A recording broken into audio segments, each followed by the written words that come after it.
Welcome to my YouTube channel. आज हम 10th class math का जो चैप्टर नंबर 1 है रियल नंबर्स, उसकी एक्सरसाइज 1.4 स्टार्ट करने जा रहे हैं। तो चलिए शुरू करते हैं।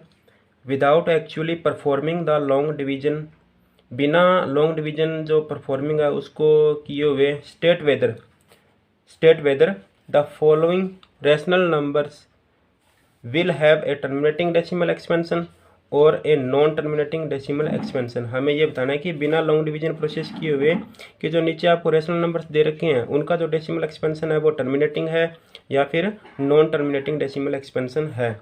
तो सबसे पहले हमें टर्मिनेटिंग डेसिमल एक्सपेंशन और नॉन टर्मिनेटिंग डेसिमल एक्सपेंशन के बारे में पता होना चाहिए। तो देखिए, जैसे कोई भी वैल्यू है, कोई फ्रैक्शन हमें दे रखा है, सपोज करो जैसे 3/7 है। तो अगर मान लो डिनोमिनेटर की बात करें हम, अगर डिनोमिनेटर में या तो 2 आना चाहिए, 2 की पावर n कितनी भी हो सकती है, 2 की पावर 1 2 3 4 5 कितनी भी, और या फिर डिनोमिनेटर में 5 आना चाहिए, 5 की पावर भी कितनी भी हो सकती है, या फिर डिनोमिनेटर में दोनों वैल्यू आनी चाहिए। तो उस कंडीशन में जो डेसिमल एक्सपेंशन होगा वो क्या होगा, टर्मिनेटिंग होगा। और अगर मान लो 2 और 5 के अलावा अदर कोई फैक्टर डिवाइड में आ जाए, डिनोमिनेटर में आ जाए, तो उस कंडीशन में जो डेसिमल एक्सपेंशन होगा वो क्या होगा, नॉन टर्मिनेटिंग होगा।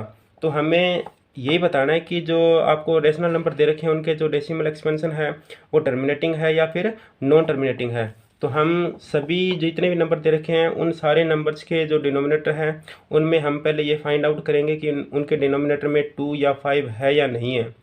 चाहे 2 हो, चाहे 5 हो, चाहे दोनों हो, अगर ये केस हमें मिल जाएगा तो हम कह देंगे कि उसका जो डेसिमल एक्सपेंशन है वो टर्मिनेटिंग है, अदरवाइज उसका डेसिमल एक्सपेंशन क्या है, नॉन टर्मिनेटिंग है। तो चलिए शुरू करते हैं इसका फर्स्ट पार्ट हमें दे रखा है 13/3125। तो चलिए हम इसको सॉल्व करते हैं।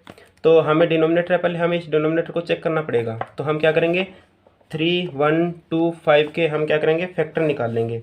तो इसके फैक्टर निकालेंगे तो ये सबसे पहले जाएगा 5 के ऊपर, 5 6 जा 30, 1 बच गया, 5 2 जा 10, 2 बच गया, 5 5 जा 25।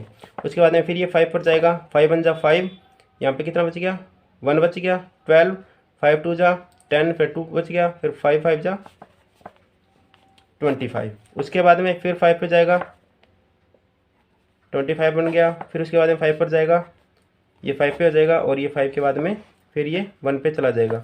यानी कि जो 13/3125 है उसको हम क्या लिख सकते हैं, जो इसकी जो वैल्यू है, ये कितने 5 है इसके अंदर, 1 2 3 4 5, यानी कि 5 की पावर कितनी आ गई है, 5। अब देखिए इस वैल्यू को हमने ये बना लिया है, तो यहाँ पे डिनोमिनेटर को चेक करना है। मैंने आपको अभी बताया था कि अगर डिनोमिनेटर में 2 की पावर m आ जाए, चाहे 5 की पावर n आ जाए, या फिर दोनों आ जाए, तो वो जो नंबर होगा उसका डेसिमल एक्सपेंशन क्या होगा, टर्मिनेटिंग होगा। तो यहाँ पे देख लो हमें डिनोमिनेटर में क्या दिखाई दे रहा है, 5 की पावर m। ठीक है, तो इसका डेसिमल एक्सपेंशन क्या होगा, टर्मिनेटिंग होगा। तो हम यहाँ पे लिख देंगे कि here denominator is in form 5 की power m, so the decimal expansion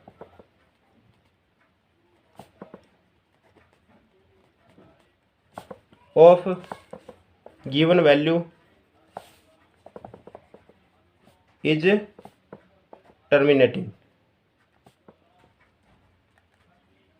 ठीक है, इसी तरह सेकंड पार्ट करेंगे हम। चलिए सेकंड पार्ट शुरू कर लेते हैं। सेकंड पार्ट में हमें वैल्यू दे रखी है 17/8, 17/8।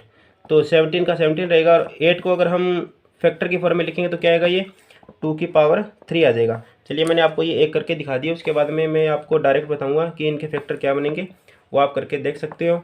तो ये 17/8 को हम क्या लिख सकते हैं, 17/2 की पावर 3।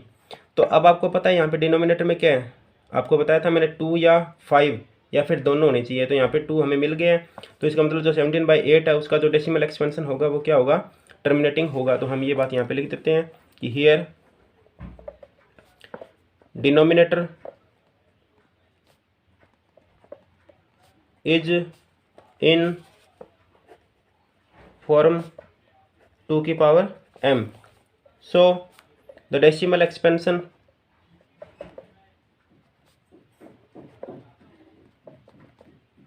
of 17/8 is terminating. ठीक है, उसके बाद में थर्ड पार्ट हम करते हैं। थर्ड पार्ट में हमें क्या दे रखा है, 64 अपॉन में 455। अब हमें इसको सॉल्व करना पड़ेगा। 64 को जब हम फैक्टर में कन्वर्ट करेंगे तो ये आ जाएगा 2 की पावर 6, और नीचे वाली वैल्यू है जो 455 है उसको अगर हम एक्सपेंड करेंगे तो वो आ जाएगा 5 × 7 × 13। ठीक है, अब यहाँ पे देखिए जो डिनोमिनेटर है उसमें हमें 5 तो मिल गया, लेकिन ये 7 और 13 और आ गया। हमें इनकी कोई ज़रूरत नहीं है। अगर 2 या फिर 5 या फिर दोनों आ जाए तो ही डेसिमल एक्सपेंशन टर्मिनेटिंग होगा। अब हमें 5 के अलावा हमें 7 और 13 और भी मिल गया यहाँ पे, तो इसका मतलब जो यहाँ पे जो डिनोमिनेटर है वो 2 की पावर m और 5 की पावर n की फॉर्म में नहीं है। तो हम ये यहाँ पे लिख देंगे कि हियर डिनोमिनेटर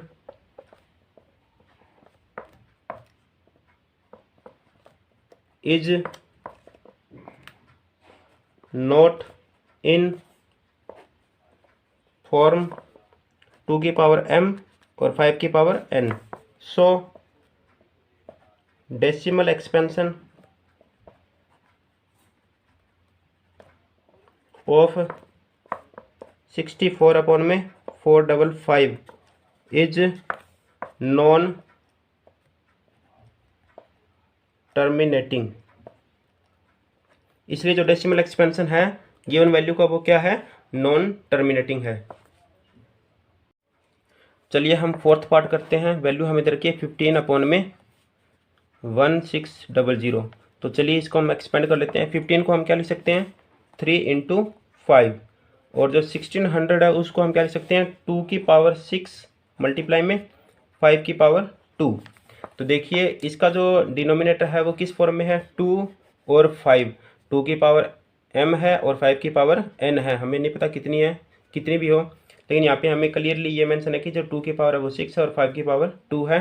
तो हम क्या लिख देंगे कि जो इसका जो डिनोमिनेटर है वो किस फॉर्म में है, 2 की पावर m और 5 की पावर n की फॉर्म में है। इसलिए इसका जो डेसिमल एक्सपेंशन होगा वो क्या होगा, टर्मिनेटिंग होगा। तो हम ये लिख देते हैं कि here denominator is in form 2 की पावर m and 5 की power n। So the decimal expansion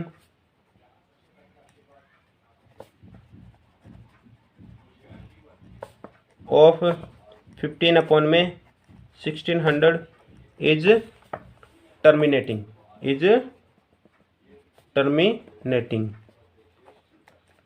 चलिए फिफ्थ पार्ट शुरू करते हैं।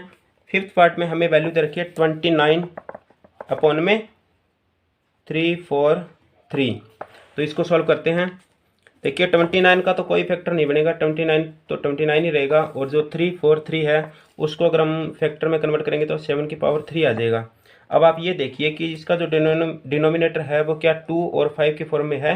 ना तो हमें 2 दिखाई दे रहा है, ना हमें 5 दिखाई दे रहा है, ना हमें दोनों दिखाई दे रहे। तो यहाँ पे हम ये क्लियरली मेंशन कर देंगे कि जो डिनोमिनेटर है वो 2 की पावर m और 5 की पावर n की फॉर्म में नहीं है। इसलिए जो इसका डेसिमल एक्सपेंशन होगा वो क्या होगा, नॉन टर्मिनेटिंग होगा। तो हम ये लिख देंगे कि here denominator is not in form 2 की पावर m इंटू 5 की power n। So the decimal expansion is non terminating. ठीक है, उसके बाद में हम नेक्स्ट पार्ट करते हैं, सिक्स्थ पार्ट। उसमें हमें वैल्यू दे रखी है 23 अपॉन में 2 की पावर 3 इंटू 5 की पावर 2। तो देखिए इसमें जो डेसिमल एक्सपेंशन है वो क्लियरली हमें पहले से दे रखा है, 2 और 5 की फॉर्म में है। तो हम यहाँ पे सीधा हमें लिखना ही है कि जो इसका डेसिमल एक्सपेंशन है वो क्या है, टर्मिनेटिंग है। तो चलिए हम लिख देते हैं here the decimal expansion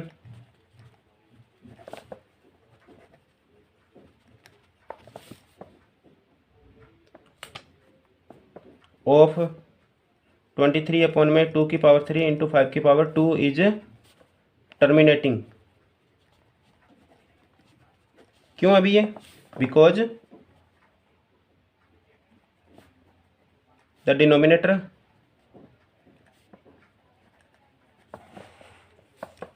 is in form 2 की पावर m इंटू 5 की पावर n। ठीक है, इसमें हमें दे रखा है कि जो डिनोमिनेटर है वो किस फॉर्म में है, 2 की पावर m और 5 की पावर n की फॉर्म में है, इसलिए इसका जो डेसिमल एक्सपेंशन होगा वो क्या होगा, टर्मिनेटिंग होगा। तो इसके बाद में हम नेक्स्ट पार्ट शुरू करते हैं, पार्ट नंबर 7। सेवन्थ पार्ट में हमसे क्या पूछा गया है, 23 वाला तो हो गया है, 129 डिवाइड में 2 की पावर 2 इंटू 5 की पावर 7 इंटू 7 की पावर 5। अब इसमें देखिए जो डिनोमिनेटर वो किस फॉर्म में आपको दे रखा है, जो डिनोमिनेटर है वो 2 और 5 तो हमें दिखाई दे रहा है, लेकिन हमें 7 और दिखाई दे रहा है, तो इसलिए जो इसका डेसिमल एक्सपेंशन होगा वो क्या होगा, नॉन टर्मिनेटिंग होगा, क्योंकि ये 2 इंटू 5 की फॉर्म में नहीं है ना, उसकी फॉर्म में। तो हम क्या लिखेंगे इसमें, here denominator is not in form 2 की पावर m इंटू 5 की power n। So the decimal expansion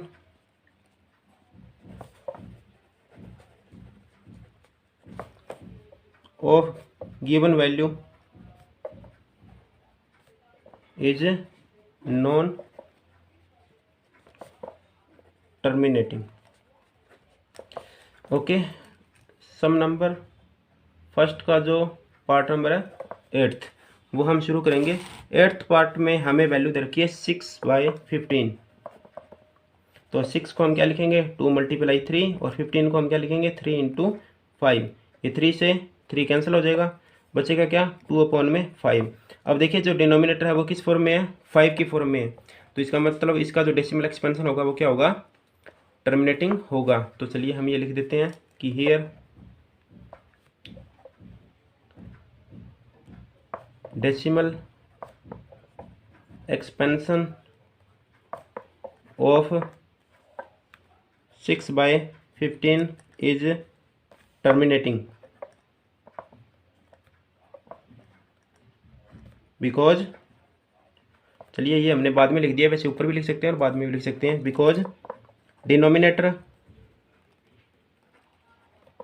is in form 2 की पावर m इंटू 5 की पावर n। चलिए 9th पार्ट शुरू करते हैं। वैल्यू हमें दे रखी है 35 अपॉन में 50। तो 35 को हम क्या लिख सकते हैं, 5 इंटू 7, और जो 50 है उसको हम क्या लिखेंगे, 2 इंटू 5 इंटू 5। तो इसमें से एक 5 तो ये कैंसिल आउट हो जाएगा, बचेगा क्या, 7/2 इंटू 5 बचेगा। अब आपको पता है कि डिनोमिनेटर में 2 और 5 है, तो इसका मतलब इसका जो डेसिमल एक्सपेंशन होगा वो क्या होगा, टर्मिनेटिंग होगा। तो हम ये लिख देंगे कि here denominator is in form 2 की पावर m इंटू 5 की power n। So the decimal expansion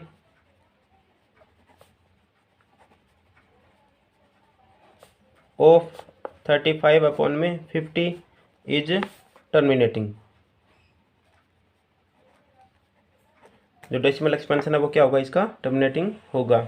तो चलिए फर्स्ट सम का जो लास्ट पार्ट है वो हम और सॉल्व कर लेते हैं। वैल्यू हमें दे रखी है 77 अपॉन में 210।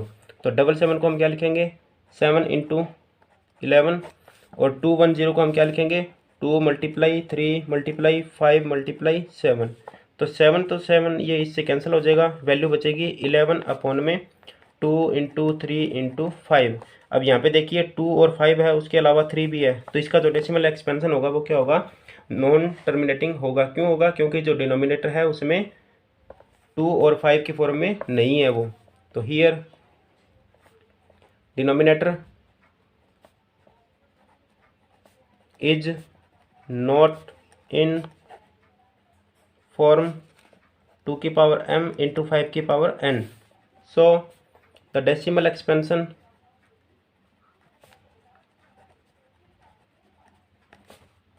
of 77 upon में 210 is नॉन टर्मिनेटिंग. जो डेसिमल एक्सपेंशन है वो क्या होगा, नॉन टर्मिनेटिंग होगा. तो चलिए उसके बाद में हम नेक्स्ट सम शुरू करते हैं. Sum number 2. Question number 2, write down the decimal expansion of those rational numbers in question number 1 above. जो ऊपर वाला हमने क्वेश्चन नंबर 1 किया था उनके अंदर जो रेशनल नंबर थे उनका हमने डेसिमल एक्सपेंशन राइट डाउन करना है. Which have terminating decimal expansion, जिनका डेसिमल एक्सपेंशन टर्मिनेटिंग था. तो यानी कि हमें जो टर्मिनेटिंग वाले थे ना उन्हीं का हमें यहाँ पे डेसिमल एक्सपेंशन शो करके दिखाना है उनका. अब हम सॉल्व करेंगे डेसिमल एक्सपेंशन, और जो नॉन टर्मिनेटिंग थे उनका हमें सॉल्व करने की कोई ज़रूरत नहीं है. तो चलिए इसका फर्स्ट सम देख लेते हैं हम. इसका फर्स्ट पार्ट है, वैल्यू हमें दे रखी है 13 अपॉन में 3125. ये हमने फर्स्ट सम में किया था. इसकी वैल्यू हमने क्या सॉल्व करके ये क्या लिखी थी, 13 अपॉन में 5 की पावर 5 लिखी थी. अब देखिए हमें पता है कि डेसिमल एक्सपेंशन 2 इंटू 5 की फॉर्म में होना चाहिए. तो यहाँ पे 5 की फॉर्म में था, इसका डेसिमल एक्सपेंशन टर्मिनेटिंग ही था. लेकिन अब हमें इसको डेसिमल में कन्वर्ट करके दिखाना है. तो हम क्या करेंगे, डिनोमिनेटर में हमेशा 2 और 5 दोनों लेके आने पड़ेंगे, और दोनों की जो पावर है, जो वैल्यू है ऊपर वाली वैल्यू, वो इक्वल करनी है. तो यहाँ पे 5 की पावर 5 तो है, लेकिन 2 की पावर भी 5 हमें चाहिएगी यहाँ पे. तो हम अगर यहाँ पे 2 की पावर 5 अगर हमें लगाना पड़े तो हम क्या करेंगे, यहाँ पे लगाएंगे तो ऊपर भी लगाना पड़ेगा. यानी कि इस वैल्यू को हम क्या करेंगे, 2 की पावर 5 से मल्टीप्लाई एंड 2 की पावर 5 से डिवाइड कर लेंगे. तो इसको हम क्या लिख सकते हैं, 13 अपॉन में 5 की पावर 5 तो है ही है, इसको हमने 2 की पावर 5 से डिवाइड कर लिया और इसी को हमने 2 की पावर 5 से मल्टीप्लाई कर लिया.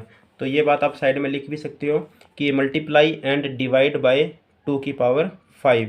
ये बात आप लिख ही देना यहाँ पे कि मल्टीप्लाई एंड डिवाइड बाय 2 की पावर 5. देखिए हमने ये क्यों किया है वो आगे आपको पता चल जाएगा. अब इसको सॉल्व करते हैं हम. 13 अब मल्टीप्लाई में 2 की पावर 5 को हम क्या लिख सकते हैं, 32. इसको सॉल्व करेंगे तो, और नीचे देखिए 5 की पावर भी 2 है और 2 की पावर भी 5 है.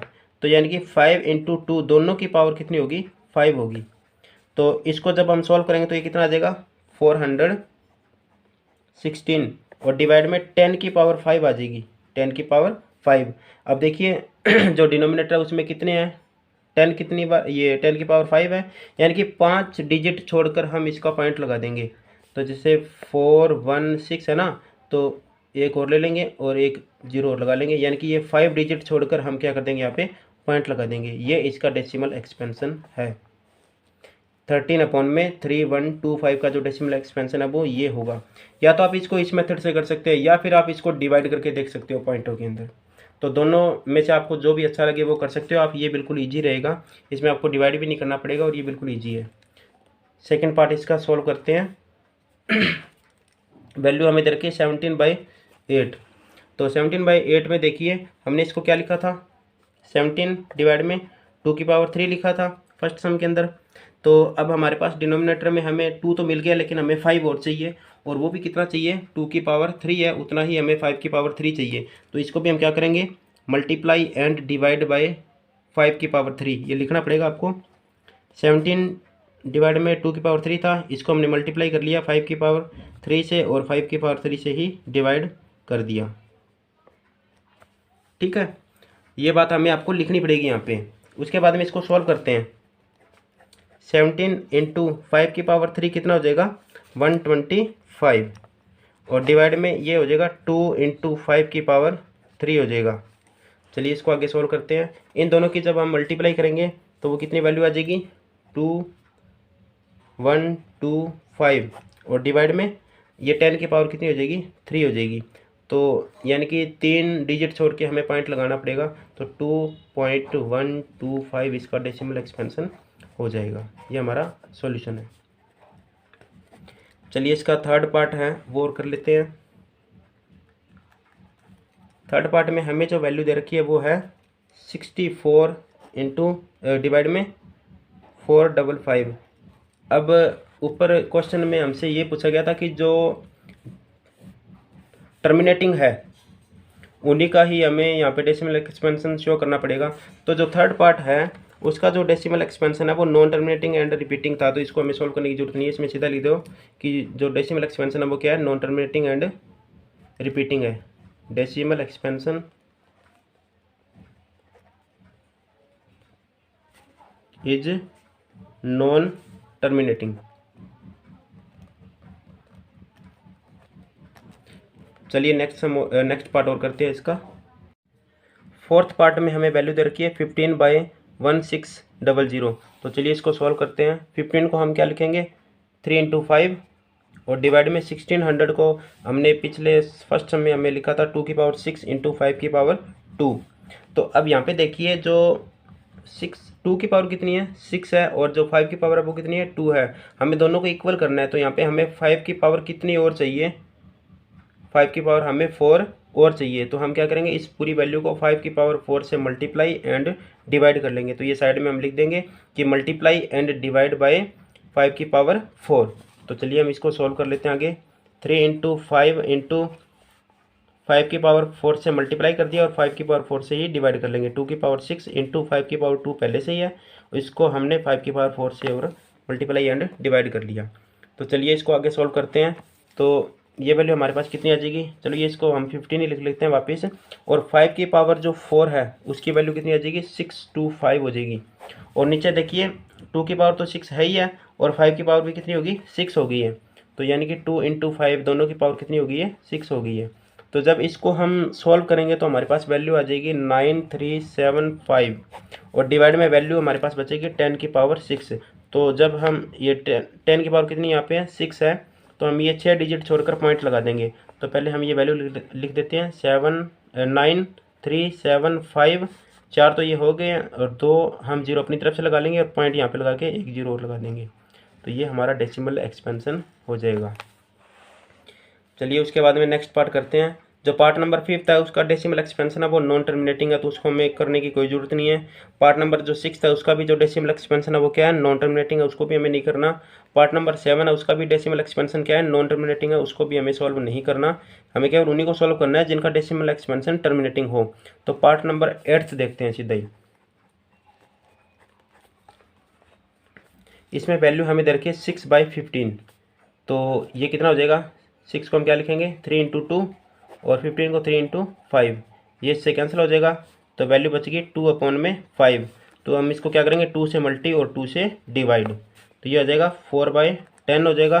तो हम एक डिजिट छोड़कर पॉइंट लगा देंगे यानी कि 0.4 हमारा आंसर आ जाएगा। उसके बाद में 9th पार्ट वैल्यू हमें दे रखी है 35/50। 35 को हम लिखेंगे 7 × 5 और 50 को 2 × 5 × 5। तो एक 5 से एक 5 कैंसिल हो जाएगा, वैल्यू बच गई हमारे पास 7/2 × 5 यानी कि 7/10। तो यानी कि 0.7 हमारा क्या हो जाएगा आंसर हो जाएगा इसका। चलिए इसका थर्ड सम और देखते हैं। The following real numbers have decimal expansion as given below. जो आपको नीचे ये रेशनल नंबर दे रखे हैं उनके डेसिमल एक्सपेंशन आपको गिवन है। इन ईच केस डिसाइड, आपको प्रत्येक केस में ये डिसाइड करना है कि वेदर दे आर रेशनल और नॉट, कि वो जो रेशनल है या नहीं है, आपको ये चेक करके बताना है। इफ़ दे आर रेशनल, अगर वो रेशनल है end of the form P/Q और P/Q की फॉर्म में है, तो what can you say about the prime factors of Q। तो आप Q के जो प्राइम फैक्टर्स हैं उनके बारे में आप क्या कह सकते हो, तो आपको ये बताना है। जैसे इसका हम फर्स्ट पार्ट ले लेते हैं, पार्ट नंबर 1। आपको वैल्यू दे रखी है 43.123456789। अब आपको ये नंबर दे रखा है, इसमें आपको ये बताना है कि जो ये इसका जो डेसिमल एक्सपेंशन है वो कैसा है, और अगर मान लो ये रेशनल नंबर है या नहीं है वो आपको बताना है। अगर ये रेशनल नंबर है तो ये क्या ये P/Q की फॉर्म में है, अगर P/Q की फॉर्म में है तो इसमें जो Q है उसके प्राइम फैक्टर क्या होंगे उसके बारे में आपको बताना पड़ेगा। तो सबसे पहले आप ये देख लीजिए कि इसका जो डेसिमल एक्सपेंशन है वो कैसा होगा। पहले आप ये देखिए, पॉइंट के बाद में जो भी हमें वैल्यू गिवन है उसमें कहीं भी ऐसे डॉट लगा कर आगे आपको शो नहीं किया हुआ, यानी कि नॉन टर्मिनेटिंग तो है ही नहीं, ये क्या है टर्मिनेटिंग है। अगर ऐसे साइन होते पीछे लास्ट में यहाँ पे 9 के बाद में, तो ये क्या होता है, नॉन टर्मिनेटिंग होता है। तो इसका मतलब ये नॉन टर्मिनेटिंग नहीं है, ये कौन सा है, डेसिमल एक्सपेंशन इसका टर्मिनेटिंग है। द डेसिमल एक्सपेंशन सॉल्यूशन है ये, the decimal expansion of given value is terminating. सबसे पहले हमें ये पूछा गया कि ये टर्मिनेटिंग है या नॉन टर्मिनेटिंग है, तो वो आपको चेक करके बताना है, यानी कि ये रेशनल है या नहीं है। तो अगर ये non terminating and non repeating होता तो ये इरेशनल हो जाता। अब ये रेशनल नंबर है तो हम इसमें क्या लिख देंगे कि it is a rational number, it is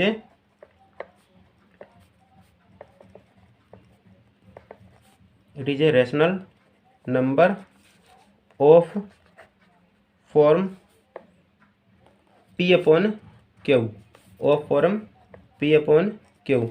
ये P अपॉन क्यू फॉर्म का जो है ये एक रेशनल नंबर है। अब आपको जो क्यू है उसके प्राइम फैक्टर के बारे में बताना है। तो यहाँ से क्लियरली आपको दिख रहा है कि जो इसका प्राइम फैक्टर होगा वो क्या होगा, या तो 2 के फॉर्म में होगा, या फिर 5 के फॉर्म में होगा, या फिर दोनों की फॉर्म में होगा, क्योंकि तभी तो ये रेशनल नंबर है ना। रेशनल इसका डेसिमल एक्सपेंशन तभी तो टर्मिनेटिंग है ना। टर्मिनेटिंग कब होगा इसका डेसिमल एक्सपेंशन, जब इसका डिनोमिनेटर या तो 2 के फॉर्म में होगा, या फिर 5 के फॉर्म में होगा, या फिर दोनों की फॉर्म में होगा। तो हम यहाँ पे लिखेंगे कि प्राइम फैक्टर्स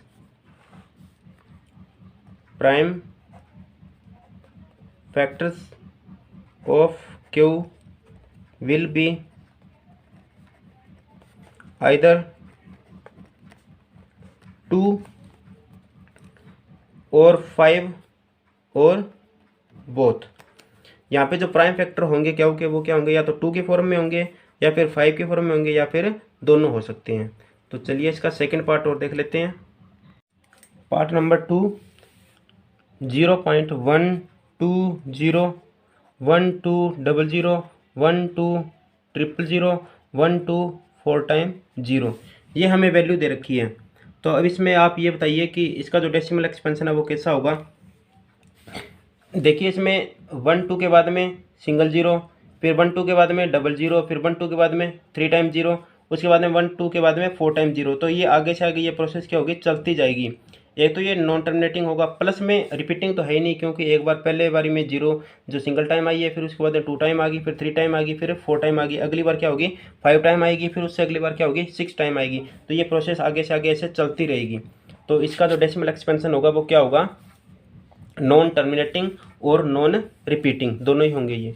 तो डेसिमल एक्सपेंशन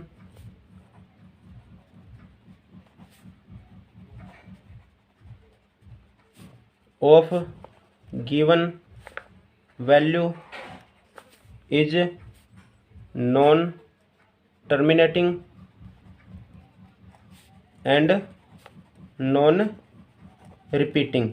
जो इसका डेसिमल एक्सपेंशन होगा वो क्या होगा, नॉन टर्मिनेटिंग होगा और नॉन रिपीटिंग होगा। तो फिर इस ये नंबर कौन सा होगा, इरेशनल नंबर होगा। It is an irrational number. ये कौन सा नंबर होगा, फिर एक इरेशनल नंबर होगा। अगर रेशनल नंबर होता तो हम क्यों के बारे में बताते। अब इसमें हमें रेशनल नंबर है ही नहीं है, तो हम इसके बारे में कुछ नहीं बताएंगे। पार्ट नंबर 3 देखते हैं। थर्ड पार्ट में हमें वैल्यू दे रखी है 43.123456789 और ऊपर हमें लगा रखा है इसके बार, यानी कि ये वापस दोबारा रिपीट होगा, अगली बार फिर रिपीट होगा, फिर उससे बार अगली बार रिपीट होगा। यानी कि ये सारी की सारी 1 2 लेकर 9 तक ये सारी की सारी वैल्यू दोबारा से दोबारा आगे से आगे रिपीट होती जाएगी। तो इसमें डेसिमल एक्सपेंशन क्या होगा, टर्मिनेटिंग होगा या नॉन टर्मिनेटिंग होगा। क्योंकि रिपीटिंग केस है तो ये नॉन टर्मिनेटिंग ही होगा, क्योंकि ये बारी बारी में आता रहेगा। तो इसमें हम लिख देंगे द डेसिमल एक्सपेंशन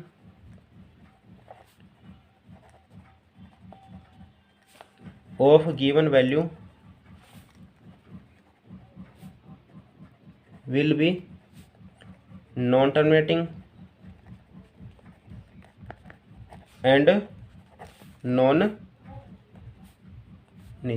रिपीटिंग। जो डेसिमल एक्सपेंशन होगा वो क्या होगा, नॉन टर्मिनेटिंग होगा और रिपीटिंग होगा। तो इसमें क्या के बारे में हम क्या लिखेंगे। अब देखिए नॉन टर्मिनेटिंग तो है लेकिन रिपीटिंग तो नहीं है ना। देखो क्याऊ जो है यानी कि डिनोमिनेटर है वो 2 × 5 की फॉर्म में कब होगा, जब टर्मिनेटिंग होगा। ठीक है, ये नॉन टर्मिनेटिंग है तो इसका मतलब इसमें जो क्याऊ है यानी कि जो डिनोमिनेटर है वो 2 × 5 की फॉर्म में तो होगा नहीं, उसके अलावा कुछ और फैक्टर भी उसमें ज़रूर होगा। तो हम इसमें लिख देंगे कि क्याऊ इज नॉट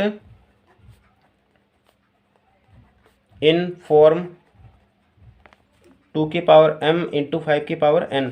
इस फॉर्म में नहीं है तभी तो ये नॉन टर्मिनेटिंग है। अगर ये इस फॉर्म में होता तो ये क्या होता, टर्मिनेटिंग होता। तो इसमें क्याऊ के बारे में हम क्या लिखेंगे, q is not in the form 2m × 5n। तो ये रैशनल नंबर तो होगा ही, but it is rational number, ये एक रैशनल नंबर है। और अब इसमें प्राइम फैक्टर के बारे में हमें बताना है, जो क्याऊ के प्राइम फैक्टर उसके बारे में हम क्या कह सकते हैं। तो देखिए इसका जो प्राइम फैक्टर है क्याऊ के वो 2 और 5 तो उसमें होंगे, लेकिन उसमें एक अदर फैक्टर जरूर होगा, तभी ये नॉन टर्मिनेटिंग बना है। तो इसमें एक प्राइम फैक्टर के बारे में हम क्या लिखेंगे, द प्राइम फैक्टर्स ऑफ